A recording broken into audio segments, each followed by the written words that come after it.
గ్రామ పంచాయతీ ఎన్నికల్లో గెలుపొందిన సర్పంచుల సన్మాన సభ ఆ మాజీ ముఖ్యమంత్రి నియోజకవర్గంలోని ఇద్దరు నేతల మధ్య చిచ్చుపెట్టిందా? సన్మాన సభను వాయిదా వేయడం వెనుక అసలు కారణం ఏంటి? ఇంతకీ ఆ నియోజకవర్గంలో ఏం జరిగింది? ఇంతటితో ఈ వివాదం సద్దుమణిగినట్టేనా లేక మరింత వివాదం అవుతుందా?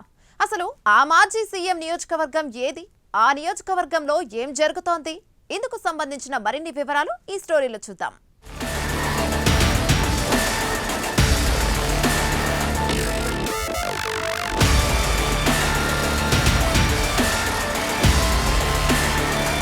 సిద్దిపేట జిల్లా గజ్వేల్ అసెంబ్లీ నియోజకవర్గం 2014 నుంచి వరుసగా 3 సార్లు ఎమ్మెల్యేగా గెలిచారు కేసీఆర్. 2 సార్లు సీఎంగా కూడా పనిచేశారు. ఈసారి పార్టీ ఎక్కువ స్థానాలు సాధించకపోవడంతో ప్రతిపక్ష నేతగా గజ్వేల్ ఎమ్మెల్యేగా కేసీఆర్ కొనసాగుతున్నారు. ఇటీవల జరిగిన పంచాయతీ ఎన్నికల్లో బీఆర్ఎస్ బలపరిచిన సర్పంచులను గెలిపించుకోవడంలో ప్రతిపక్ష బీఆర్ఎస్ పార్టీ సక్సెస్ అయ్యింది.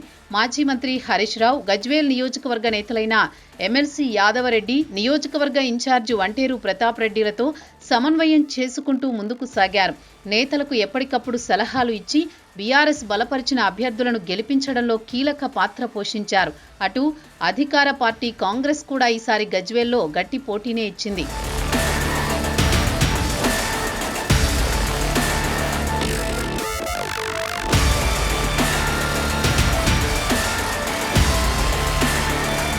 సిద్దిపేట జిల్లా గజ్వేల్ బీఆర్ఎస్ లో కీలక నేతల మధ్య లొల్లి ముదురుతోందనే ప్రచారం జోరుగా సాగుతోంది. ఇటీవల జరిగిన పంచాయతీ ఎన్నికల్లో బీఆర్ఎస్ బలపరిచిన సర్పంచులను గెలిపించుకోవడంలో ఆ పార్టీ సక్సెస్ అయ్యింది.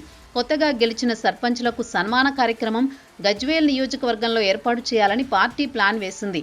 ఆ కార్యక్రమానికి మాజీ మంత్రి, సిద్దిపేట ఎమ్మెల్యే హరీష్ రావుని ముఖ్య అతిథిగా పిలిచారు. అందుకు ఆయన కూడా ఓ డేట్ ఫిక్స్ చేయడంతో నియోజకవర్గ ఇన్ఛార్జి వంటేరు ప్రతాప్ రెడ్డి ఆ కార్యక్రమ ఏర్పాట్లలో నిమగ్నమయ్యారు.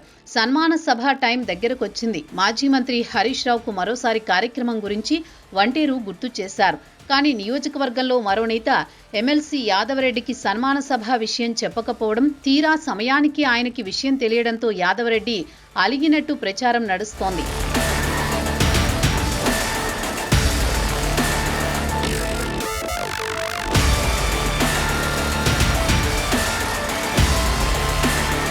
తనకి తెలియకుండా, కనీస సమాచారం ఇవ్వకుండా సర్పంచుల సన్మాన సభ నిర్వహించడంపై యాదవరెడ్డి అసంతృప్తి వ్యక్తం చేసినట్టు ప్రచారం జరుగుతోంది.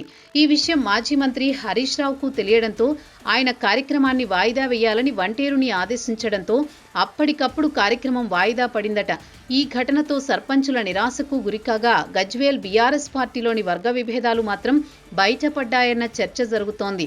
అలాగే ఎమ్మెల్సీ యాదవరెడ్డి కూడా వంటేరు తీరును అధిష్టానం దృష్టికి తీసుకువెళ్లారట. ఒకానొక సమయంలో యాదవరెడ్డి పార్టీలో తనకు ప్రాధాన్యత లేదని రాజీనామా చేస్తారన్న ప్రచారం జరిగింది. వెంటనే రంగంలోకి దిగిన హరీష్ రావు, వంటేరు ప్రతాప్ రెడ్డి యాదవరెడ్డిలను పిలిచి సర్ది చెప్పడంతో ఈ వివాదం సద్దుమణిగిందట.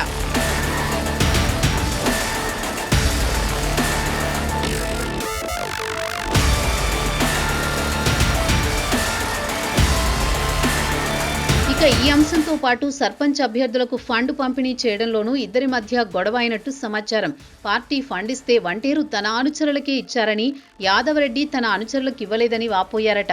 అయితే ఈ విషయాన్ని వంటేరు వర్గం ఖండిస్తున్నట్టు తెలిసింది. ఓవరాల్గా గజ్వేల్లో పంచాయతీ ఎన్నికల్లో కాంగ్రెస్ పార్టీ కూడా గట్టి పోటీనే ఇచ్చింది. అటు రాబోయే పరిషత్, మున్సిపల్ ఎన్నికలకు ఇప్పటినుంచే బీఆర్ఎస్ ప్రణాళికలు సిద్ధం చేసుకుంటోందట.